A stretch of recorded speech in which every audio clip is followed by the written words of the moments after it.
बरेली की तस्वीरों के बाद देखिए क्या तस्वीर सामने आई। तौकीर रजा की गिरफ्तारी हो गई।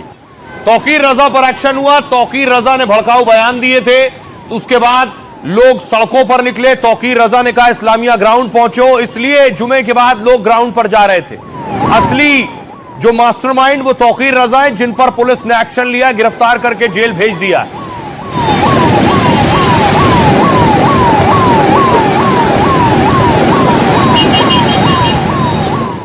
अब देखिए क्या पोस्टर लगे।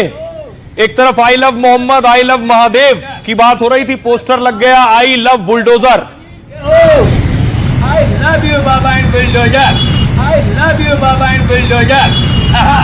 बहुत बेहतरीन, बाबा ही है बस, भाई संभालेंगे तो इसको। इधर बाबा उधर मोदी, बस यही बात है। अरे बाबा जी के हो, आई love you Baba and bulldozer, I love you Baba and bulldozer. बहुत बेहतरीन, बाबा ही है बस, भाई संभालेंगे तो इसको। इधर बाबा उधर मोदी, बस। 24 तारीख को ये बात होगी, ये दिखाया जाएगा कि आज हम पूरे अमन के साथ आए हैं। तो मौलाना भूल गया कि शासन किसका है। हम सड़कों पर आएंगे तो तुम्हारी रूह कांप जाएगी। कर्फ्यू का सबक तुम्हें ऐसा सिखा देंगे कि तुम्हारी आने वाली पीढ़ी दंगा करना भूल जाएगी। जितना दबाया जाएगा ये मामला उतना उभरेगा। उनकी गर्मी को शांत करने के लिए हमें डेंटिंग पेंटिंग का सहारा लेना पड़ता है। पुलिस ने जानबूझकर मुसलमानों पर लाठियां चलाई। पुलिस पर हमला करोगे तो छेड़ोगे तो फिर छोड़ेंगे भी नहीं, और एक बार छोड़ेंगे नहीं तो फिर छोड़ोगे भी कभी नहीं। हुकूमत सख्त मुसलमानों की मुखालफत पे आमादा है और मुसलमानों को अल्लाह और रसूल का नाम भी लेने देने के लिए तैयार नहीं है। तालिबानी व्यवस्था और यह दारुल इस्लाम की उनकी मंशा उनको जन्नत में भी पूरी नहीं होने वाली है, जहन्नुम में उससे पहले उनको जाना पड़ेगा। नामूस रिसालत के नाम पर हम जान देने को तैयार है, हमें कोई दिक्कत नहीं, कोई परेशानी नहीं है। दिलों की तरह बच्चों और महिलाओं को आगे करने का काम कर रहे हैं। याद रखना, इसकी भारी कीमत चुकानी पड़ेगी उनको। यह जारी रहा तो मैं ये समझता हूं कि मुल्क के हालात बिगड़ने का अंदेशा है। किसी ने अराजकता करने का दुस्साहस किया तो उसकी छाती पर बुलडोजर चलाना भी जानती है। योगी आदित्यनाथ का मैसेज क्लियर था, छेड़ोगे तो छोड़ेंगे नहीं। पुलिस पर हमला करोगे तो छेड़ोगे तो फिर छोड़ेंगे भी नहीं, और एक बार छोड़ेंगे नहीं तो फिर छोड़ोगे भी कभी नहीं। मौलाना ने फिर भी हिमाकत की और बवाल की स्क्रिप्ट लिखने लगे। तो मौलाना भूल गया कि शासन किसका है। पुलिस ने भड़काऊ ब्रिगेड को पहले लाठी से सबक सिखाया, फिर सलाखों में पहुंचा दिया। क्या बरेली के बवालियों पर बाबा का बुलडोजर गरजेगा? जो जाति के नाम पर भड़काते हैं भावनाओं को, परिवार के नाम पर दोहन करते हैं, इन्हीं के लिए हम लोगों ने बुलडोजर बनाया था।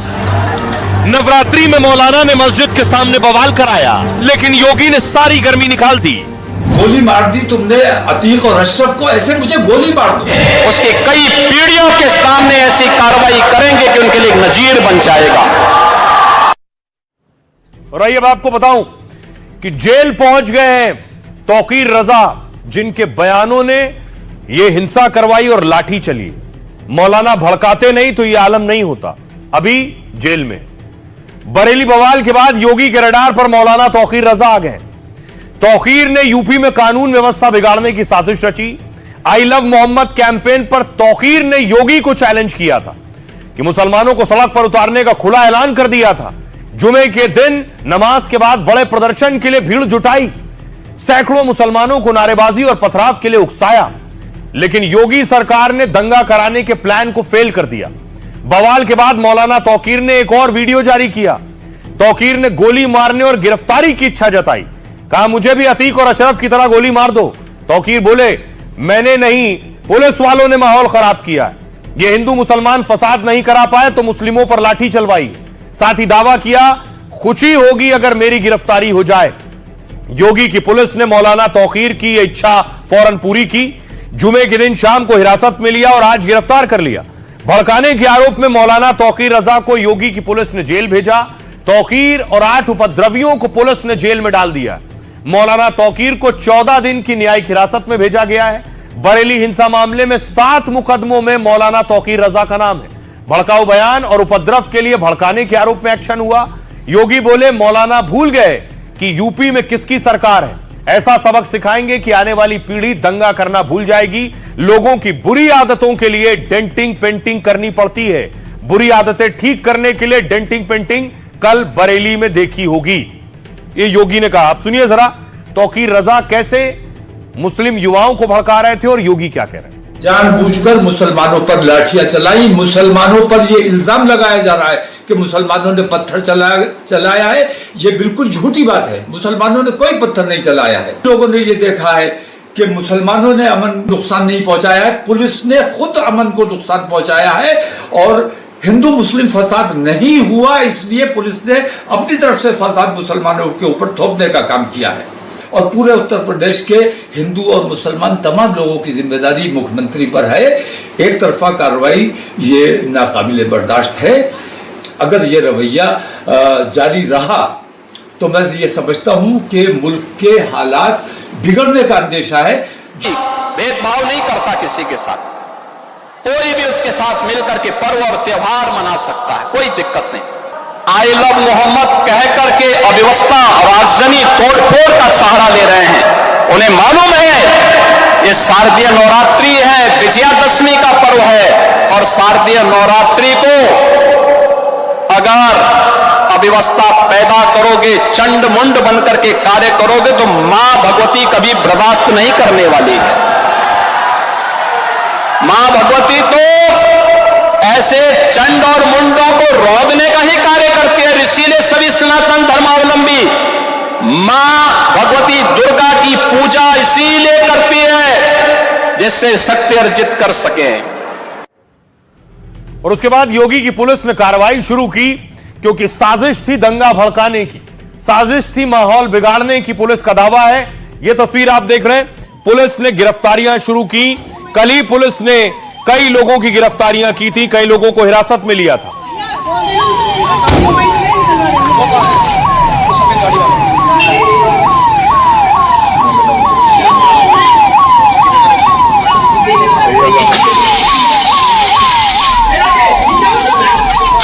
आज भी कई युवाओं की गिरफ्तारी हुई है। ये तस्वीरें आप देख रहे हैं, पुलिस ने इन्हें गिरफ्तार किया है। क्यों पथराव किया था? हाँ भाई, क्यों पथराव किया था? सर हमने पथराव नहीं करा था, फिर थाने पे उठाया था। तो उस टाइम मौके पे हो गए, सीसीटीवी फुटेज उठाया था। मैं लोगों तो घर पे थे, मैं और मेरा दोस्त है फरमान, हम लोग जा रहे थे कपड़ा लेने खाला घर पे। उससे पहले मौके पे नहीं थे ना, पथराव के मौके पे नहीं थे हम।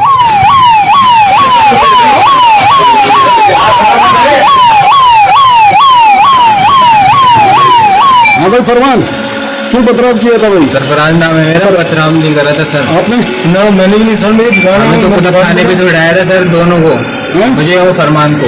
मैं दुकान खुद खाने पे से जा रहे थे हम लोग, सर बोले इधर आओ, पकड़ा और गाड़ी में बैठा दिया, जबरदस्ती घुसेड़ दिया। उसके बाद में यहाँ पे लिया। इस तरह की हिंसा के बाद क्या होता है? क्या तौकीर रजा ऐसे युवाओं को बचाएंगे जाकर? सीएम योगी के निर्देश पर पुलिस ने सख्त एक्शन लिया है और योगी की पुलिस ने करीब 2000 उपद्रवियों पर एफआईआर की है। बरेली के 5 अलग अलग थाने में 10 मुकदमे दर्ज हुए। करीब 40 उपद्रवियों को हिरासत में लेकर पूछताछ हो रही है।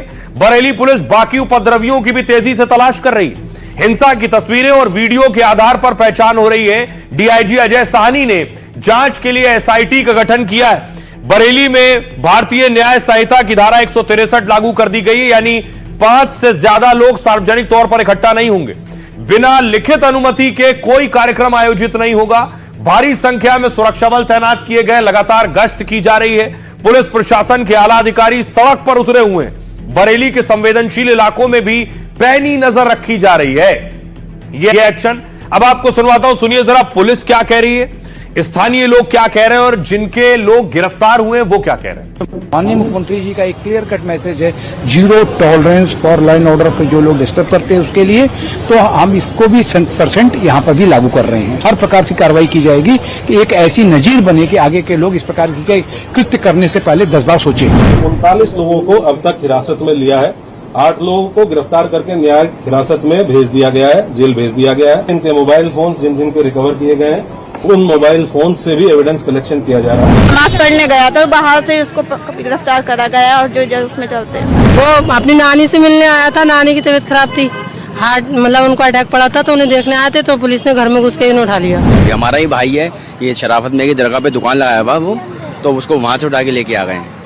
हाँ, वहाँ से वो थोड़ा सा खाना लेने आया था अपना, तो उसको उठा के लेके आया। रात भर दुकान उसकी ऐसी लगी रही यहाँ पे, ना मिलने दे रहा है, ना खाने के नहीं दे रहा है, ना कुछ। और उसने कुछ भी नहीं करा। और 6:30 बजे की करीब मगरिब की बात है, उस टाइम पे कौन सा झगड़ा हुआ जिस टाइम पे आप उठा के लाए उन्हें। बहुत लोग घायल हुए हैं सर, किसी का सर फटा, किसी का पैर पे चोट लगी है, चोट बहुत आई है। अच्छा, छोटे छोटे बच्चों के खासतौर पर चोट आई है। अब सोचिए इस एक्शन पर तौकीर रजा जैसे लोग जो भड़का रहे थे, सड़कों पर बुला रहे थे, वो क्या करेंगे। न जाने कितने बेगुनाह और कितने ऐसे लोग जो परेशान होंगे। अगली तस्वीर मैं आपको दिखाऊं। ये देख रहे हैं, पुलिस ने फ्लैग मार्च किया, पेट्रोलिंग की है, सिक्योरिटी बढ़ा दी है, जिससे कानून व्यवस्था दुरुस्त रहे।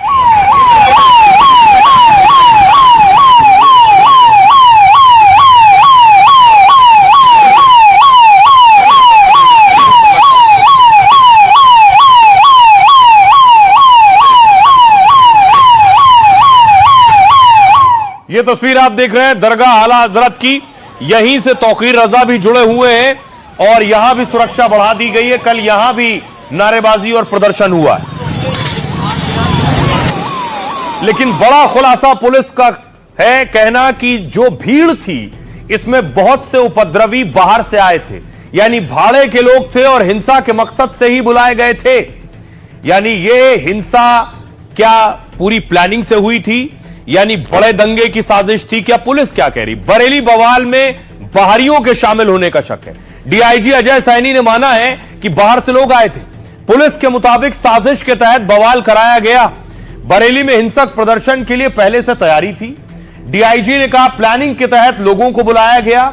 सोशल मीडिया पर 3-4 दिनों से ऐसे पोस्ट किए जा रहे थे। व्हाट्सएप के जरिए भीड़ इकट्ठा करने का दावा किया गया। यानी तौकीर रजा ने व्हाट्सएप पर बवाल की स्क्रिप्ट लिखी, व्हाट्सएप ग्रुप बनाकर लोगों को प्रदर्शन के लिए उकसाया, एक साथ कई ग्रुप में बल्क मैसेज के जरिए लोगों को इकट्ठा किया। मौलाना ने पुलिस को नमाज से पहले चैलेंज किया था, कहा था अगर कुछ हुआ तो पुलिस प्रशासन जिम्मेदार होगा, लेकिन पुलिस के मुताबिक 95% लोग नमाज पढ़कर जा चुके थे। बड़ी बात पुलिस कह रही है, 95% लोग नमाज पढ़कर चले गए। उसके बाद कुछ शरारती लोगों ने नारेबाजी, पथराव और फायरिंग की। पुलिस को चाकू, खोखा, कारतूस और हथियार मिले।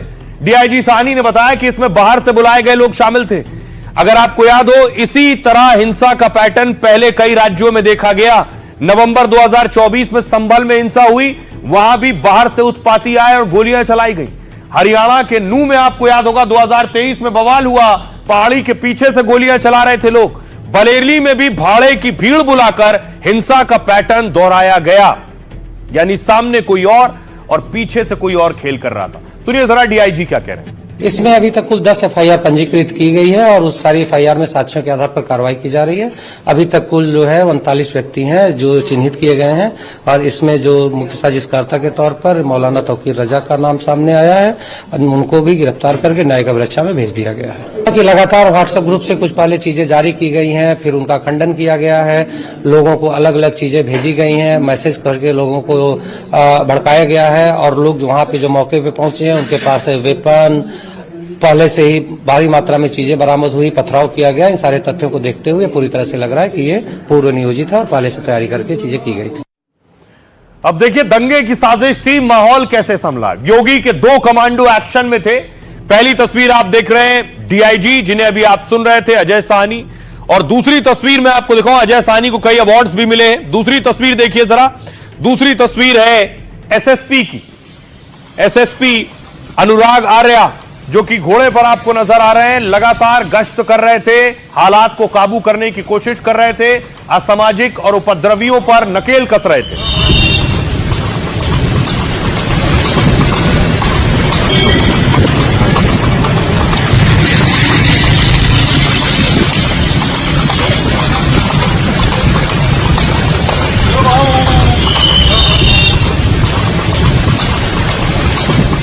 आइए आपको बताऊं योगी के दोनों कमांडो हैं कौन।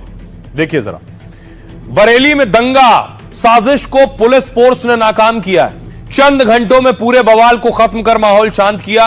इसके लिए योगी के 2 अफसरों की खूब चर्चा है। पहला नाम योगी के साथ जो आप देख रहे हैं, बरेली रेंज के डीआईजी अजय कुमार साहनी। इनके नेतृत्व में ही उपद्रव को बढ़ने से रोका गया। बरेली डीआईजी अजय साहनी 2009 बैच के यूपी कैडर के आईपीएस हैं। डीआईजी साहनी एनकाउंटर स्पेशलिस्ट के तौर पर जाने जाते हैं। आईपीएस अजय साहनी ने करियर में करीब 52 एनकाउंटर किए। 1 लाख के नामी कुख्यात नायडू गैंग के सरगना का एनकाउंटर किया। इस एनकाउंटर को यूपी सरकार ने दुर्लभतम बहादुरी बताया था। 50,000 के नामी सुजीत सिंह का भी एनकाउंटर किया। पूर्वांचल के D9 गैंग को खत्म किया और बावरिया गैंग की कमर तोड़ी है। आईपीएस अजय साहनी को बहादुरी के लिए 3 बार राष्ट्रपति पदक मिला है। अगला नाम देखिए, बरेली एसएसपी अनुराग आर्या भी बवाल के दौरान हीरो की तरह उभरे। अनुराग आर्या की गिनती यूपी के तेज तर्रार आईपीएस अफसरों में होती है। 2013 में पहली बार में ही यूपीएससी परीक्षा पास की आईपीएस बन गए। शुरुआती पोस्टिंग जो इनकी शुरुआती हुई वो अमेठी, बलरामपुर, मऊ और प्रतापगढ़ में रही। अनुराग की तेज तर्रार स्टाइल से मुख्तार अंसारी गैंग की कमर टूट गई थी। यह था योगी के 2 हीरो कमांडो। सुनिए जरा योगी क्या कह रहे हैं। भूल गए लोग, ये नया उत्तर प्रदेश है, नया भारत का उत्तर प्रदेश। उपद्रवियों से और माफिया तत्वों से सख्ती से निपटना भी जानता है।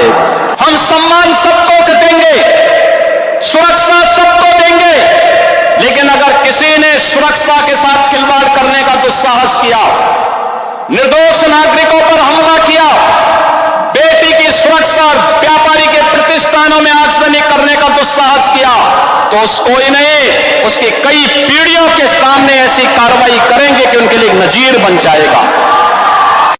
और यह सिर्फ बरेली में माहौल बिगाड़ना मकसद नहीं था। मऊ की तस्वीर देखिए जरा, मऊ में क्या हो रहा था। यह मऊ की तस्वीर आप देख रहे हैं। मऊ में भी प्रदर्शन हो रहा था इसी तरह से जैसे बरेली में हो रहा था।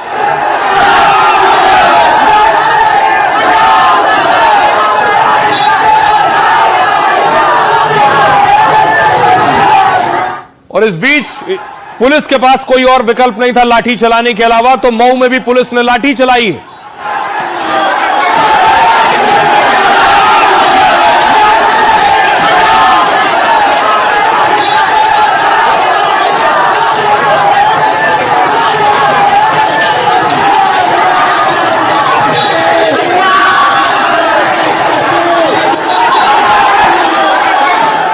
सिर्फ मऊ नहीं, इसका नजीर हर जगह देखने को मिल रही थी।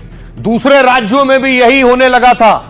क्या यह सुनियोजित था? यह बिहार के अररिया की तस्वीर मैं आपको दिखा रहा हूं। अररिया में भी लोग प्रदर्शन कर रहे थे और अररिया में उसके बाद हिंदू मुसलमान आमने सामने आ गए।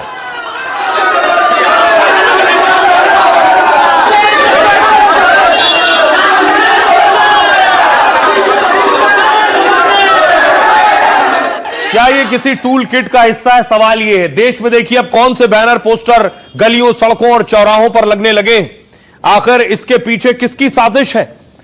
देखिए, कहीं आई लव मोहम्मद के पोस्टर लगे हैं, कहीं आई लव महादेव के पोस्टर लगे हैं और कहीं अखंड भारत का पोस्टर लगा है, तो कहीं हिंदू राष्ट्र का पोस्टर लगा है। क्या सियासतदानों ने हवा दी है? आइए आपको बताऊं। अखिलेश यादव कह रहे हैं सरकार को ताकत दिखाना उसकी कमजोरी है। सरकारें लाठीचार्ज से नहीं, सद्भाव से चलती हैं। इसके बाद योगी आदित्यनाथ ने कहा, पहले सत्ता का मुखिया दंगाइयों से मिलकर खुश हो जाता था, अब ना सड़क पर जाम लगेगा ना ही शहर में कर्फ्यू लगेगा, बांटने वालों के लिए ही हमने बुलडोजर बनाया है। इकरा हसन कह रही है यूपी सरकार को संविधान की परवाह नहीं है, जनता एक दिन इनको मिट्टी में मिला देगी। योगी के पूर्व मंत्री कह रहे हैं कि बहकावे में ना आए, सरकार सबकी सुरक्षा के लिए प्रतिबद्ध है। असदुद्दीन ओवैसी कह रहे हैं आई लव मोहम्मद से बीजेपी आरएसएस को दिक्कत क्यों है? यह नारा देश विरोधी लगा तो फिर वो मोहब्बत के खिलाफ। बिना अनुमति के धार्मिक जुलूस निकालना मंजूर नहीं। संजय निषाद ने कहा हमारी सरकार कानून व्यवस्था के लिए हर कदम उठाएगी। चंद्रशेखर रावण कह रहे हैं यह धार्मिक स्वतंत्रता और नागरिक अधिकारों पर हमला है।